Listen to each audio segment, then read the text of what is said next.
Nous allons discuter donc avec Nava Hefetz qui est à ma gauche et Fanny Arama de tous ces discours qu'on vient d'entendre et des échos qu'ils peuvent rencontrer en France, que ce soit dans le monde juif, dans le monde juif ou non, dans les milieux préoccupés par la paix en Palestine ou en Israël. Nava Hefetz est rabbin, elle est militante pour la paix, elle milite aujourd'hui aux guerrières de la paix. Si vous avez eu la chance de voir, mais il est toujours disponible sur le site de la chaîne de Public Sénat, le film d'Anna Assouline et Sonia Terab, Résister pour la paix. On suit Nava Hefetz pas mal dans le film. Et Fanny Arama à ma droite, qui est une nouvelle recrue comme moi de La Paix Maintenant et de J. Cole, et qui est responsable de la rubrique culturelle de Tenoa, donc certains d'entre vous lisent peut-être. Avant de les interroger, je voudrais dire quelques mots de mon propre engagement à J. Cole à La Paix Maintenant. J'ai rejoint ces deux associations donc, en même temps que Fanny, on y allait ensemble. Je partageais depuis longtemps nos positions contre l'occupation, pour deux États, mais sans véritable sentiment d'urgence, avant le 7 octobre. Depuis une dizaine d'années, Israël se normalisait, manageait le conflit, et l'idée de paix était devenue démonétisée.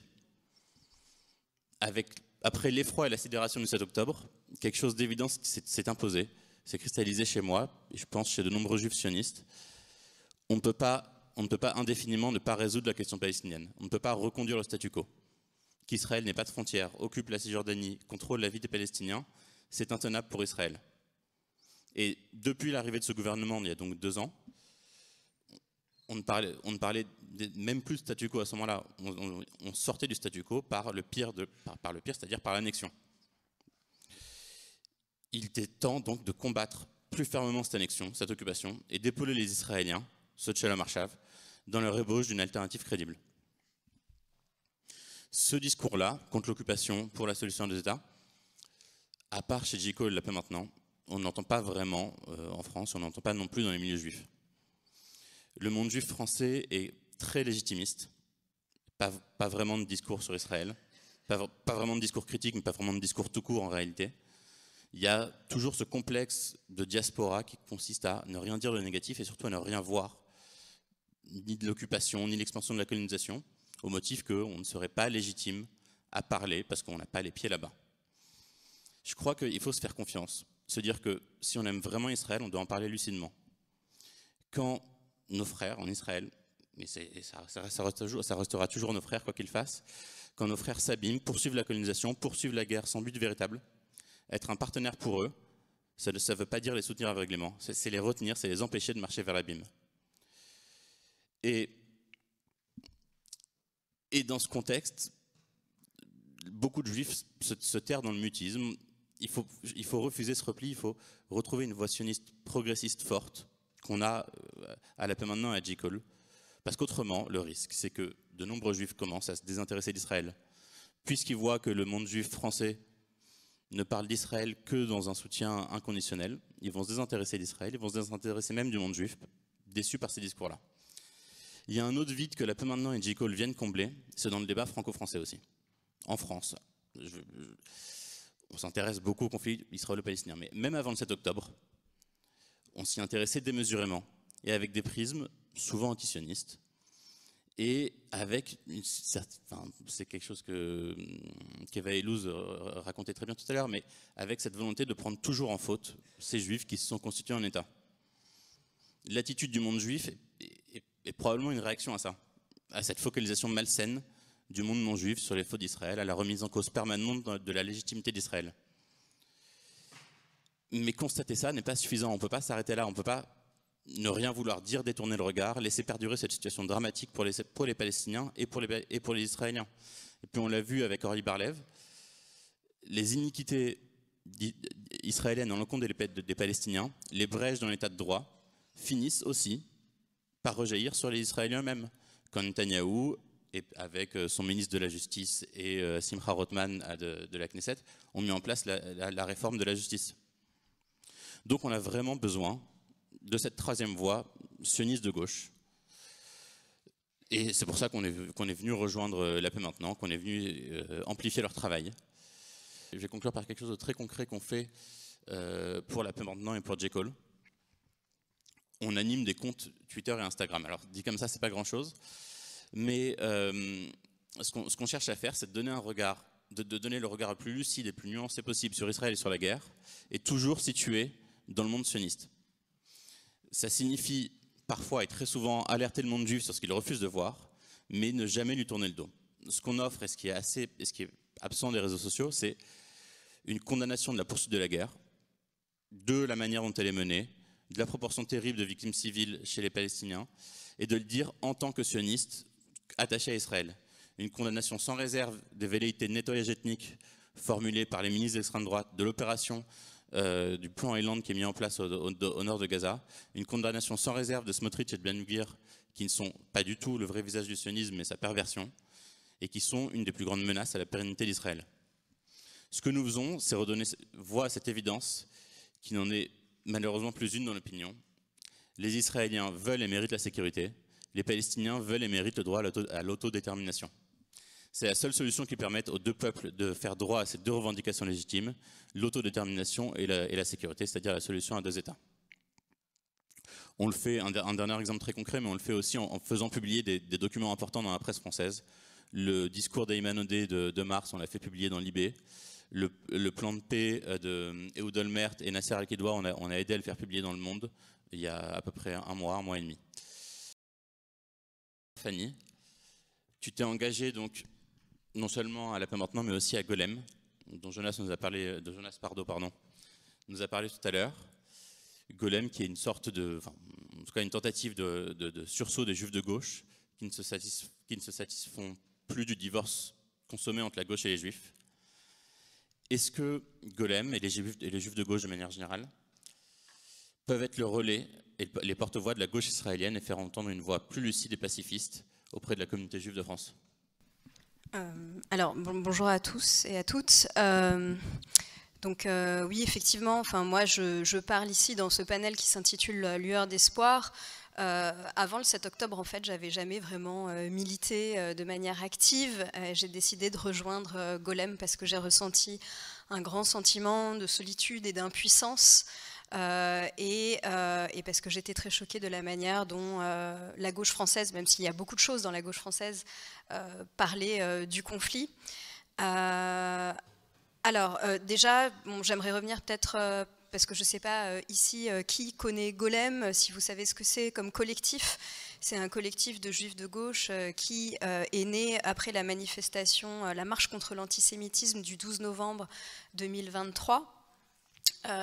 Et suite, alors vous savez que lors de cette marche, il y avait la présence du RN et un groupe de jeunes juifs de gauche, dont je ne faisais pas partie par ailleurs à l'époque, a décidé en fait de former une sorte de cordon sanitaire devant et derrière le Rassemblement national, puisque effectivement c'était une véritable offense de manifester aux côtés du Front National pour une marche contre l'antisémitisme. Voilà, donc c'est comme ça que s'est formé Golem. Moi, je ne l'ai pas rejoint à ce moment-là, je l'ai rejoint un mois et demi plus tard à peu près. Alors, quel est le rôle du collectif Golem aujourd'hui, qui est fort, on va dire, je pense, d'une centaine de militants actifs? D'abord, le premier rôle, mais c'est aussi le rôle d'une association comme La Paix Maintenant, qui est beaucoup plus, qui est ouvertement sioniste, qui n'est pas le cas de Golem. C'est d'abord informer pour responsabiliser les prises de parole individuelles et collectives. Donc ça, c'est quelque chose de très important, c'est pas anodin. Voilà, je pense que avant le 7 octobre, moi personnellement, voilà, j'étais très attachée à Israël. J'étais une citoyenne française de gauche juive, mais et aujourd'hui, c'est peut-être pas forcément dans le même ordre. En tout cas, ce qui est important, c'est que je me suis rendu compte qu'en termes de diffusion de la parole, ma responsabilité allait être accrue. Parce que justement, dans l'espace public, il y a une sorte de chaos ou de brouhaha qui fait qu'il y a des manipulations rhétoriques à tort et à travers qui sont non seulement inquiétantes, mais qui sont dangereuses aussi, qui dressent les communautés les unes contre les autres, qui créent une sorte de confusionnisme ambiant et qui provoquent des pertes de repères à la fois morales, mais aussi on va dire, d'ordre éthique et politique. Donc je dirais que le premier rôle des collectifs dans lesquels je me suis engagée activement, comme Golem, mais aussi comme La Paix Maintenant, c'est d'abord donc de s'informer pour se responsabiliser lors des prises de parole individuelles et collectives, d'encourager à parler d'Israël et d'un engagement politique en connaissance de cause, et ça c'est pas rien, c'est pas, alors évidemment, hein, c'est pas parce qu'on est juif qu'on doit répondre à une assignation identitaire ou à une injonction géopolitique à prendre position, mais si on décide de parler d'Israël, autant le faire en connaissance de cause et de manière extrêmement responsable et nuancée. Et ça, c'est pas donné à tout le monde, c'est normal, c'est une question extrêmement complexe. Donc moi, c'est pour cette raison que j'ai rejoint des collectifs. Et je pense aussi qu'il n'y a pas une suffisante prise de conscience de la jeunesse juive française aujourd'hui. Comme l'a dit tout à l'heure Eva Illouz, il y a vraiment évidemment, je ne veux pas faire d'amalgame et je ne veux pas simplifier les choses, mais objectivement, je pense qu'on peut dire qu'il y a une réelle droitisation de la communauté juive de France, et pour cause. Je ne dis pas qu'il n'y a pas de cause à ça, mais personnellement, moi, ça m'inquiète, ça me dérange. Je peux parler à des jeunes qui soutiennent de manière inconditionnelle Israël parce qu'en fait, ils sont ignorants. Et moi, je considère que mon rôle, que ça soit à Golem ou à La Paix Maintenant, c'est aussi de diffuser la réalité sur ce qu'est le gouvernement israélien aujourd'hui, sur ce qu'il fait, mais aussi sur ce que signifie le sionisme tel que je l'entends, sionisme juif de gauche, sionisme de gauche. Et je pense aussi que dans la droitisation de la communauté juive de France, il y a une sorte de déni, une incapacité à écouter des récits autres que les récits juifs, ce qui est dommageable, et une incapacité aussi à remettre en cause les décisions prises par le gouvernement. Et ensuite, je terminerai ici, mais le deuxième rôle de ces lieux de militantisme pour moi, c'est de m'inscrire dans une dynamique de réflexion, de dialogue, d'écoute, de contradiction qui est bénéfique à la responsabilisation et à l'engagement politique et citoyen. En fait, c'est pas rien de s'extraire du campisme, et on veut aussi, Jonas Pardo tout à l'heure l'a dit, on veut maintenir un dialogue avec la gauche, parce que c'est pas et toutes les gauches. Évidemment, il y a différentes sortes de gauches, mais on veut maintenir le dialogue avec toutes les gauches, et on veut continuer à exister au sein de toutes les gauches. Voilà. Ouais. Nava, vous êtes membre des Guerrières de la Paix. Vous prônez la réconciliation entre juifs et arabes, là-bas, ici. Quel regard vous portez sur ce regain pour la solution à deux États, que ce soit chez Ayman Odeh, chez Yair Golan, mais on l'entend aussi chez des anciens hommes politiques de droite en Israël, Ehud Olmert, Moshe Ya'alon. Et plus précisément, comment cette logique de séparation peut s'articuler avec une réconciliation? Deux mots qui ne semblent pas très bien aller ensemble à l'oreille. Bonsoir à toutes et tous. Je vis à Jérusalem. Je suis rabbin libéral du mouvement réformiste. Ça fait presque 30 ans que je travaille beaucoup avec les Palestiniens dans les territoires occupés. J'ai rejoint les Guerrières de la Paix. En fait, la première connaissance avec Anna, c'était en 2022 avec AllMap, Alliance for Middle East Peace, ici à Paris. Et puis,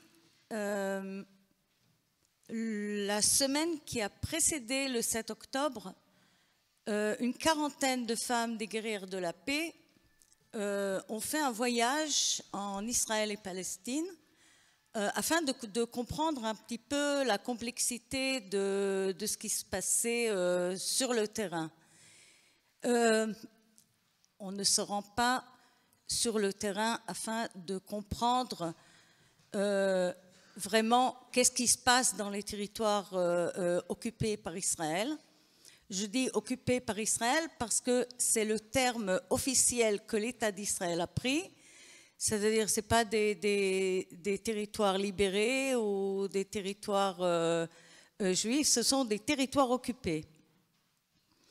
Avant de passer pour expliquer un petit peu la position des guerrières vis-à-vis de deux États.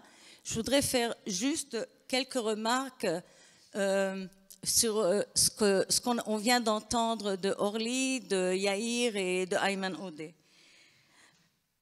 Si un parti politique pense qu'il pourra gagner sans s'être bien intégré dans les différentes périphéries israéliennes, il n'a rien compris. C'est-à-dire, s'il ne va pas à Dimona, à Ofakim, à Sderot, à Kiryat Shmona, dans toutes les zones périphériales d'Israël, aucun parti ne pourra vraiment avoir une bonne majorité pour former une coalition. Moi, j'aime pas tellement voir des généraux à la tête des politiques, bien que Yair Golan, je le respecte beaucoup. C'est vraiment un héros, pas seulement du 7 octobre. C'est le premier ou un des premiers qui s'est engagé immédiatement pour aller sauver les kibbutzim dans l'enveloppe autour de Gaza. Mais moi, j'aurais aimé voir un civil, pas comme Netanyahou, bien sûr, ou peut-être une femme comme Tzipi Livni, avoir beaucoup plus de voix de femmes dans le gouvernement israélien. Yair Golan qui parlait d'octroyer la force civile aux Palestiniens dans les territoires occupés, je voudrais juste vous rappeler que dans les accords d'Oslo, il y avait une division entre la zone A, B et C. Donc dans la zone B et C, en fait, Israël contrôlait militairement. Dans la zone C, c'était seulement au niveau militaire et pas au niveau militaire et au niveau civique. Dans la zone B, c'était seulement militaire et pas civique. Et dans la zone A, bien sûr, c'était l'autorité palestinienne. C'était écrit sur de la glace, comme disent les Esquimaux, parce que Israël contrôle toute la Cisjordanie. Seulement la semaine dernière, j'étais dans le nord de la Cisjordanie, à Khouara et à Bourine, à Awarta, dans des villages palestiniens. L'armée israélienne entoure tous ces villages. Elle rentre quand elle veut, elle sort quand elle veut. S'il y a 3 ans, quand j'étais à Bourine, le village de Bourine, il y avait un avant-poste. 3 ans après, il y en a 6 qui contourent complètement Bourine. Et au niveau civil aussi, Israël interfère.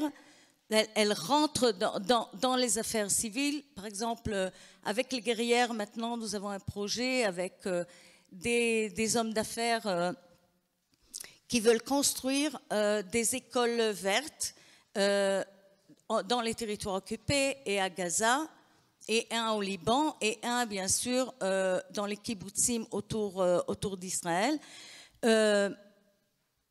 Premièrement, l'armée israélienne ne les laisse pas faire.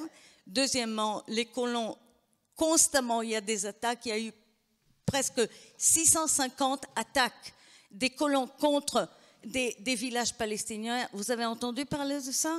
Ce que je veux dire, c'est que quand on parle d'une occupation israélienne, c'est dans le quotidien. C'est dans le quotidien, c'est dans le jour après jour après jour.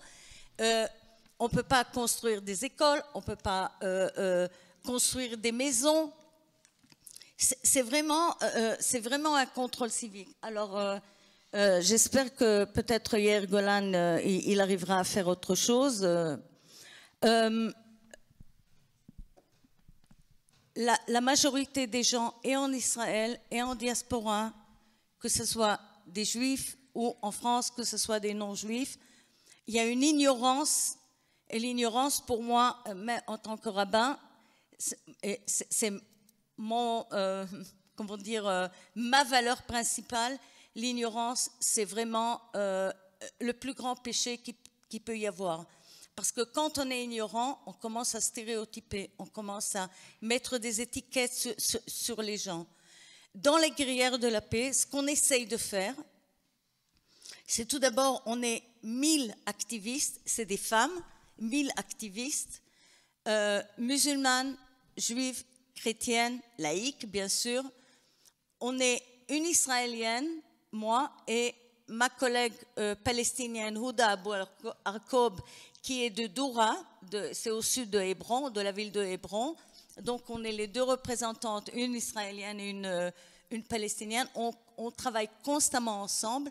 Là, on va aller au Parlement européen le 17 décembre. Puis, nous avons à Essaouira, au Maroc, une grande conférence aussi. Ce qu'on essaye de faire, c'est d'émettre une autre voix. Une voix qui dit on n'est pas pro-ci, on n'est pas pro-ça, on n'est pas pro-israélien ou pro-palestinien. Nous, on est pro-paix. Et on a beaucoup de valeurs qui nous unissent. Nous savons ce qui nous sépare. Notre vision, c'est vraiment d'apporter une autre voix dans la société, en France. Donc, depuis le 7 octobre, on a eu des rassemblements à la Bastille, on a eu des rassemblements à l'Institut du monde arabe. Le 23 septembre, on a eu une très grande conférence de plus de 1000 personnes au théâtre de la Colline. Il y a eu la projection du film de Anna, Résister pour la paix, dans 2 salles différentes en même temps au théâtre, c'est le théâtre du Forum. Donc, et maintenant, ce qu'on va commencer à faire, c'est rentrer dans les universités, juives, chrétiennes, musulmanes, tous ce sont des Français, pour essayer d'apporter une autre voix dans la société française. La société française est très polarisée et on a importé il y a une importation du conflit israélo-palestinien en France, alors qu'il y a 128 conflits dans le monde, toutes sortes de conflits. Je n'ai pas vu qu'on a importé un autre conflit que le conflit israélo-palestinien en France. Donc, et je crois que vous avez un rôle vraiment très important en tant que J. Cole, en tant que La Paix Maintenant, pour changer le discours, pour changer le vocabulaire qui existe actuellement dans la société française.